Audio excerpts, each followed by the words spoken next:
इसके बाद हम एक और टॉपिक को डिस्कस करते हैं जो कि आपके नोच एंड वेयर्स। तो जनरली हम देखते हैं कि नोच और वेयर्स क्या होती है। तो जैसे हमने देखा था कि पाइप से हमें डिस्चार्ज को अगर कैलकुलेट करना होता है तो हम वेंचुरी मीटर या ऑरिफिस मीटर को यूज़ करते हैं।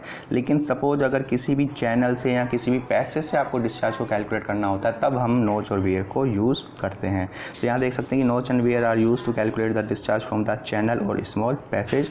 फिर बात आती है कि नोच और वेयर में क्या फ़र्क होता है। तो नोचेस जनरली स्मॉल साइज की होती हैं और स्मॉल चैनल से अगर हमें डिस्चार्ज को कैलकुलेट करना होता है तो हम नोच को यूज़ करते हैं। और जो नोच है वो जनरली मेटल की बनी होती हैं, लेकिन जो वेयर्स होती हैं वो काफ़ी लार्ज साइज़ में होती हैं और जो डिस्चार्ज है लार्ज चैनल से उसको यूज़ करने के काम आता है और ये कंक्रीट या मेसनरी स्ट्रक्चर की बनी हुई होती हैं। तो ये दोनों डिफरेंस हो गया। लेकिन अगर हम फॉर्मलेस की बात करें तो फॉर्मलेस दोनों में आपके सेम मिलेंगे।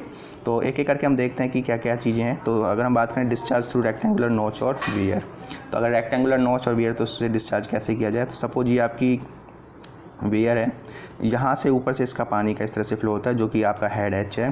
तो जो फ्लो की जो अपर शीट होती है उसे हम बोलते हैं नैप और जो लोअर शीट होती है उसे हम बोलते हैं क्रेस्ट। तो हमें अब डिस्चार्ज को कैलकुलेट करना होता है। तो डिस्चार्ज को कैलकुलेट कैसे करें।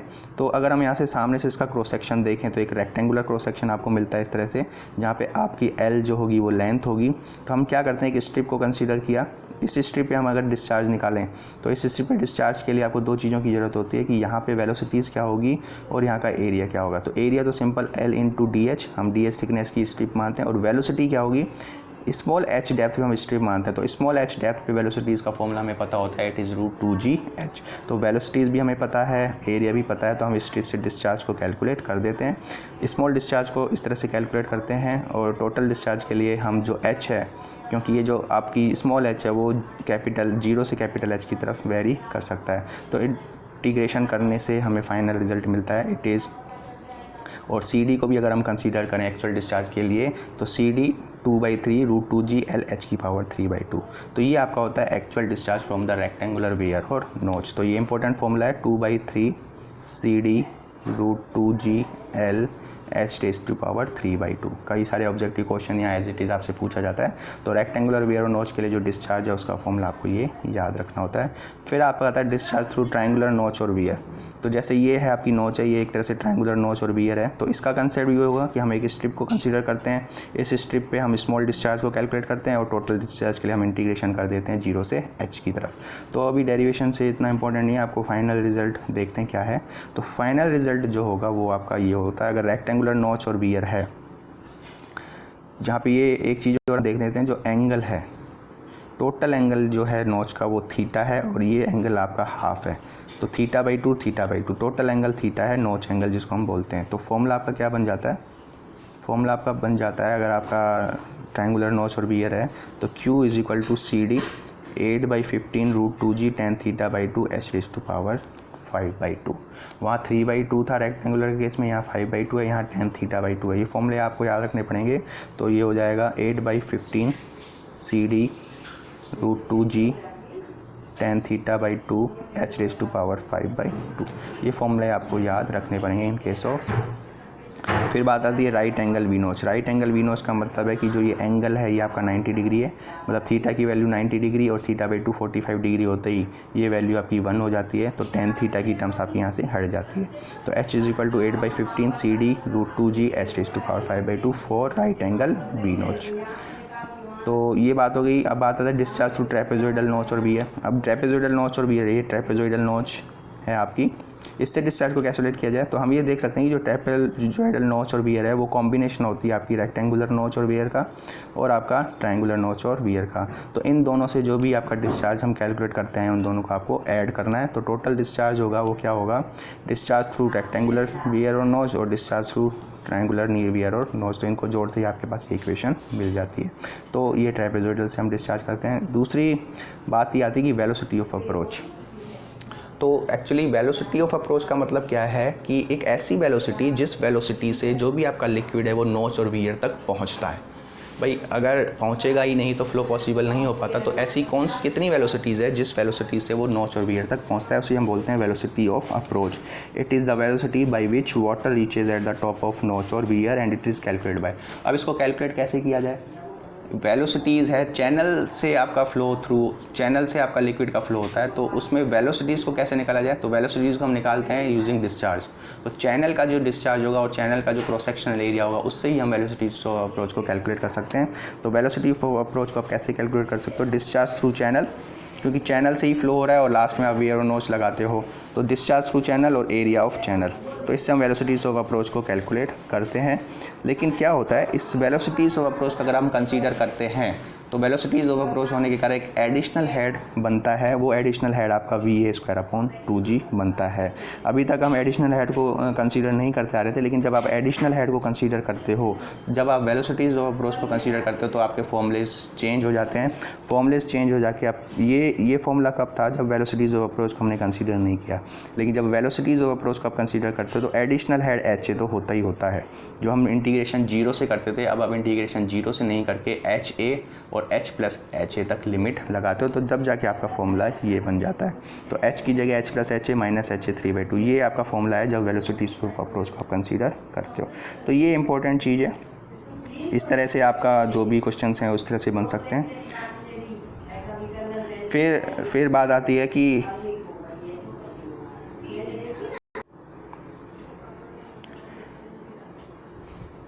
नेक्स्ट बात होती है कि error in discharge due to head measurement. ये भी काफ़ी इंपॉर्टेंट है। सपोज आपके पास रेक्टेंगुलर वियर नोच है और आपके पास ट्रायंगुलर नोच और वियर है, तो अगर हम उसके हेड में एरर करते हैं नापने में, तो डिस्चार्ज में कितनी एरर होगी उसको कैसे कैलकुलेट किया जाए, तो हम इसको फॉर्मूले से डिस्कस करते हैं।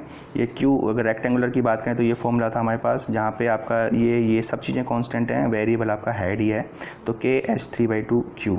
तो डिफ्रेंशिएशन करते हैं हम, DQ = K 3/2 H⁴ into TH।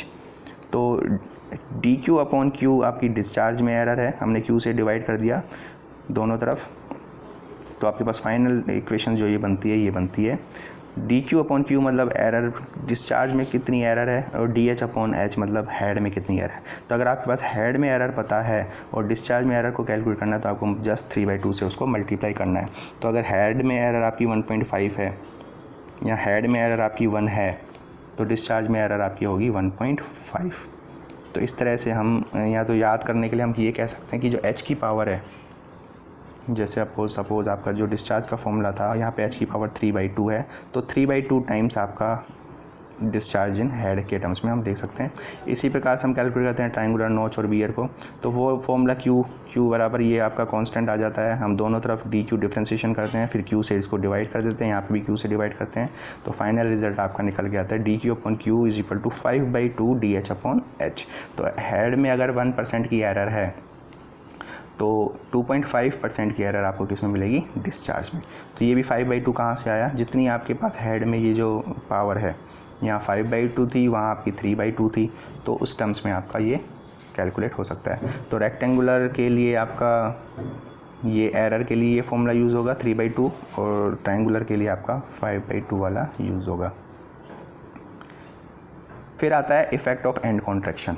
And contraction का मतलब पहले हम समझते हैं क्या होता है। एंड कॉन्ट्रैक्शन का मतलब आपका क्या होता है। सपोज देखो, कई बार क्या होता है, अगर जो आपकी चैनल की विड्थ है और फ्लो की विड्थ आपकी दोनों बराबर हैं, तब एंड कॉन्ट्रैक्शन नहीं होता। कई बार क्या है कि जो फ्लो की विड्थ है और जो चैनल की विड्थ है वो कम डिफरेंस आ जाता है। तो सपोज यहाँ पे जैसे हमने ये डिफरेंस आया, यहाँ पे डिफरेंस आया, तो फ्लो आपका यहाँ से इस तरह से जाएगा, फ्लो आपका यहाँ से इस तरह से आएगा, तो आपका इतना जो है फ्लो की जो लेंथ है वो इतने अमाउंट से कम हो जाती है कॉन्ट्रैक्शन की वजह से। तो ये कॉन्ट्रैक्शन की वजह से देखा गया कि एक तरफ 0.1 टाइम्स H लेंथ में कमी हो जाती है। इसकी लेंथ जो हम लेते हैं उसमें एंड कॉन्ट्रैक्शन की वजह से कमी आ जाती है, और इस लेंथ में कमी होने की वजह से डिस्चार्ज में भी कमी आ जाती है। तो जो डिस्चार्ज का फॉर्मूला था ओरिजिनल ये, और अगर हम एंड कॉन्ट्रैक्शन को कंसीडर करते हैं तो L की वैल्यू अब चेंज हो जाती है। L की वैल्यू चेंज होते ही क्या हो जाती है, एक तरफ अगर पॉइंट H है तो दोनों तरफ वो वैल्यू 0.2H, तो ये वैल्यू हम कंसीडर करते हैं। तो सीधी सी बात है, ये वैल्यू आपकी कम होते ही डिस्चार्ज भी आपका कम होता है। तो एंड कॉन्ट्रैक्शन में लेंथ में जो कमी होती है वो दोनों तरफ 0.2 टाइम्स हेड के बराबर होती है, और हम वो उसको माइनस कर देते हैं। तो एंड कॉन्ट्रैक्शन से आपका डिस्चार्ज कम हो जाता है। अब आता है लास्ट आपका सिपोलेटी वियर और नोच। तो सिपोलेटी वियर और नोच क्या है? एक ट्रेपेजोइडल नोच है which is having slope 1 horizontal to 4 vertical. Cipolletti weir एक ट्रेपेजोइडल नोच और वियर होती है जिसका जो साइड स्लोप होता है 1:4 होता है। तो एक्चुअली इसकी ज़रूरत क्यों पड़ी? तो जनरली हमने अभी जब एंड कॉन्ट्रैक्शन को कंसिडर किया, यहाँ हम देखते हैं, ये आपका फॉर्मूला था रेक्टेंगुलर नोच और वियर का एंड कॉन्ट्रैक्शन जब हम कंसीडर करते थे। तो एंड कॉन्ट्रैक्शन की वजह से इतना डिस्चार्ज आपका कम हो जाता है। तो इसी डिस्चार्ज को कंपनसेट करने के लिए हम क्या करते हैं, साइड स्लोप प्रोवाइड करवाते हैं 1:4 का। सपोज आपके पास ये रेक्टेंगुलर थी तो इतना डिस्चार्ज कम हो गया, इस डिस्चार्ज को वापस लेने के लिए हम इसको एक ट्रेपेजोइडल बनाते हैं और ये ट्रेपेजोइडल इतना बनाते हैं ताकि इतना ही डिस्चार्ज कंपनसेट हो पाए। तो ये देखा गया कि इस वैल्यू के लिए अगर देखा जाए तो ये स्लोप आपका 1:4 निकल के आता है। वो कैसे निकल के आता है, यहाँ हम देखते हैं, यहाँ हम देख सकते हैं this discharge is compensated by giving the side slope of 1:4। तो 1:4 अगर साइड स्लोप देते हो तो जो आप एडिशनल जो नोच बनी ट्रायंगुलर वो ये बनी और इतना डिस्चार्ज आपका कम हुआ था। तो ये कंपनसेट तब होगा जब tan थीटा की वैल्यू आपकी निकल के आ जाएगी 1/4। तो मतलब अगर मैं यहाँ पे ये कह सकते हैं tan थीटा बराबर 1/4 रखूँ, यहाँ पे tan थीटा की वैल्यू अगर 1/4 रखूँ तो ये वैल्यू और ये वैल्यू आपस में बराबर, ये वैल्यू वही है जितने अमाउंट से आपका डिस्चार्ज कम हुआ था। तो अगर साइड स्लोप हम 1:4 और ऐड कर देते हैं उस रेक्टेंगुलर में तो आपका जो ट्रेपेजोइडल नोच बन जाती है उसे हम बोलते हैं सिपोलेटी वियर। और फाइनल जो डिस्चार्ज होगा वो फाइनल डिस्चार्ज आपका ये माइनस हो गया था और स्लोप देने से ये प्लस हो गया था। ये वैल्यू और ये वैल्यू आपस में बराबर थी तो कैंसिल हो जाएंगी। तो फाइनल रिजल्ट आपका वही आके बचता है जो डिस्चार्ज था आपका ये वाला। तो ये डिस्चार्ज है सिपोलेटी वियर से जब एंड कॉन्ट्रैक्शन को हमने कंसीडर किया था। तो हालांकि ये फॉर्मूला रेक्टेंगुलर वियर का भी था लेकिन वहाँ पे हमने एंड कॉन्ट्रैक्शन को नहीं माना था। ये फॉर्मूला सिपोलेटी वियर के लिए है लेकिन इसमें हम एंड कॉन्ट्रैक्शन को कंसीडर करते हैं, तभी आपका ये ट्रेपेजोइडल बना। फॉर्मूला आपका वही मिला क्योंकि हमने एंड कॉन्ट्रैक्शन को कंसीडर किया। तो सिपोलेटी वियर के लिए यही क्वेश्चन बनते हैं कि जो इसका साइड स्लोप है वो 1:4 होना चाहिए। सिपोलेटी वियर क्यों बनाई जाती है? ताकि हम एंड कॉन्ट्रैक्शन में जितना डिस्चार्ज में कमी हुई उसको कंपनसेट कर सकें। तो ये आपका था सिपोलेटी वियर। इसके बाद आता है ब्रॉड क्रीस्ड वियर। तो ब्रॉड क्रीस्ड वियर का मतलब क्या होता है कि अगर लेंथ है वियर की वो हेड से 2 times length is greater than H तो ब्रॉड क्रीस्टेड, और 2L is less than H वो आपकी नैरो क्रीस्टेड वियर होती है। तो ब्रॉड क्रीस्टेड से हम देखते हैं कि जो डिस्चार्ज है वो कैसे कैलकुलेट किया जाए। यहाँ हम देख सकते हैं कि ब्रॉड क्रीस्टेड वियर, सपोज ये आपका फ्लोर है, ये आपका वियर है, यहाँ से हेड आपका एच है, यहाँ आपका स्मॉल एच है। तो दोनों इक्वेशन में हम बर्नौलीज इक्वेशन लगाते हैं, ये वाली बर्नौलीज इक्वेशन लगाते हैं। तो दोनों पॉइंट की बात करें तो एटमॉस्फेरिक कंडीशन में ये वैल्यूज़ आपकी कैंसिल हो जाती हैं। हमें कैलकुलेट करना है V2। तो यहाँ से V2 की वैल्यू आपकी ये कैलकुलेट होकर आती है। V2 आपका हो जाता है √2G H minus H। Discharge याद करने के लिए हम एरिया इंटू वेलोसिटी कंसीडर करते हैं, वेलोसिटी ये कंसीडर कर दी, और एक्चुअल डिस्चार्ज के लिए हम CD से ही मल्टीप्लाई कर देते हैं। तो ये एक्चुअल डिस्चार्ज होगा QCDL √2G H minus H into H। और फाइनल जो फॉर्मूला होता है डिस्चार्ज का आपका ये निकल के आता है। इसमें इंपॉर्टेंट क्वेश्चन ये बनता है कि जो मैक्सिमम डिस्चार्ज ब्रॉड क्रीस्टेड वियर के लिए कब होगा? तो मैक्सिमम डिस्चार्ज के लिए dQ/dH बराबर 0 करते ही ये H जो है मतलब फ्लो जहाँ हो रहा है वहाँ पे जो हेड है H वो टोटल हेड का 2/3 टाइम्स होना चाहिए जब ताकि आपका मैक्सिमम डिस्चार्ज मिलता है। तो ये भी कई बार इंपॉर्टेंट इक्वेशन आपकी बन जाती है। तो ये हमने आपका देखा कि जो भी आपका फ्लूइड मैकेनिक्स सब्जेक्ट था आपके जनरली जो कंपटीशन पॉइंट ऑफ व्यू से हैं ये काफ़ी इंपॉर्टेंट आपके टॉपिक्स थे। तो